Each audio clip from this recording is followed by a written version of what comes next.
Hello again, everyone. Edwin Learnard back once again. In this YouTube astrological segment, I'm going to be talking about Juno in Leo in a natal chart. And first thing is, well, with Juno in Leo in a natal chart, you may attract and need and require perhaps somebody that has the sun, moon, or ascendant in Leo, or you may simply wind up attracting somebody that simply embodies Leo-like characteristics. You may also wind up perhaps getting a marriage partner or significant other that may be in a Leo-like profession, such as show business, in some cases, entertainment field, something and perhaps someone that works in some creative field, a person that works with children. It could be perhaps a cardiologist, could be another example, just something that could be Leo related. And it could be simply a person that might have some kind of notoriety and recognition, even if it's on a low or moderate scale, such as YouTube, or somebody that's just really exceptionally popular in their own neighborhood or area, a person that might be very charismatic and magnetic. Now, with Juno in Leo, you may wind up attracting that person, that significant other, that may be very magnetic and charismatic and have very good presence. Also, it could be somebody that could be very gregarious, very extroverted.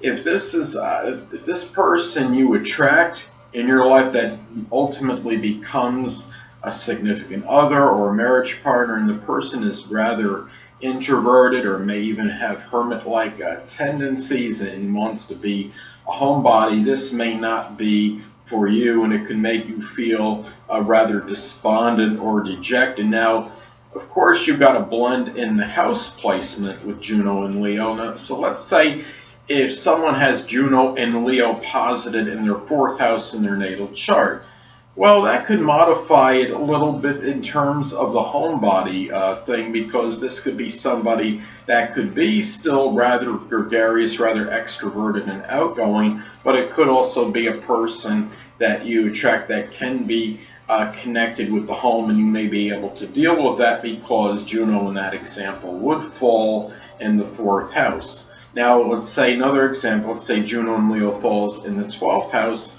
Well, this could be that person that has certain gregarious and extroverted tendencies, but a person that might like their seclusion and solitude as well. And those tendencies may not come out quite as strongly because it would be in the 12th house. So anyway, you may also wind up attracting or connecting with that significant other or marriage partner that could be rather vibrant, have a lot of vitality, have a lot of energy.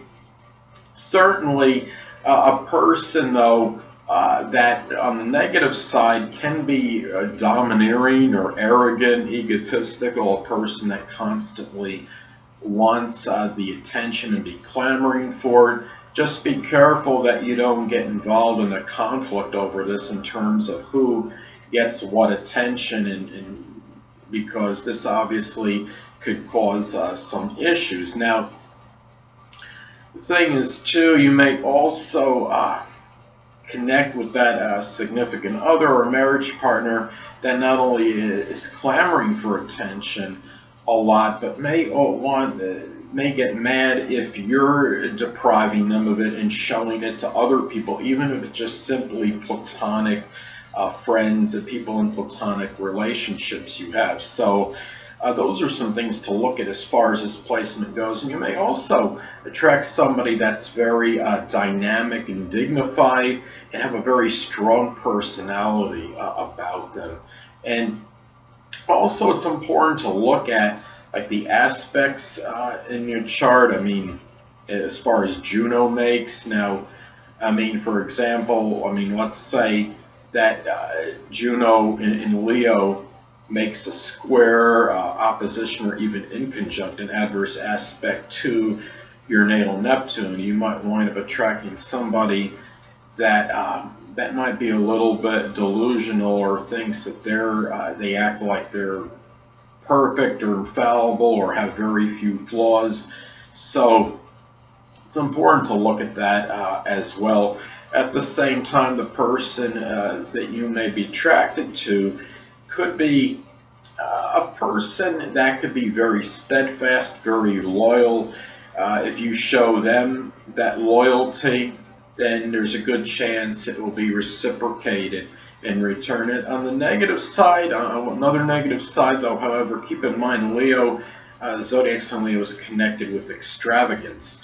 So even though you might wind up marrying somebody that might or attract that significant other that could be magnanimous and generous, they could be extravagant as well, and be careful that they're not spending too much of your funds and going overboard with it, because that's a strong propensity for Leo. And especially, like, let's say if it makes for example, makes an adverse, Juno Leo in your chart makes an adverse aspect to your Venus, that could cause some issues as far as that money goes, is the extravagance. So, and really, they want to be, there's a good chance that your partner, marriage partner, significant other wants to be lauded for their efforts, but you want them to take notice of you often as well.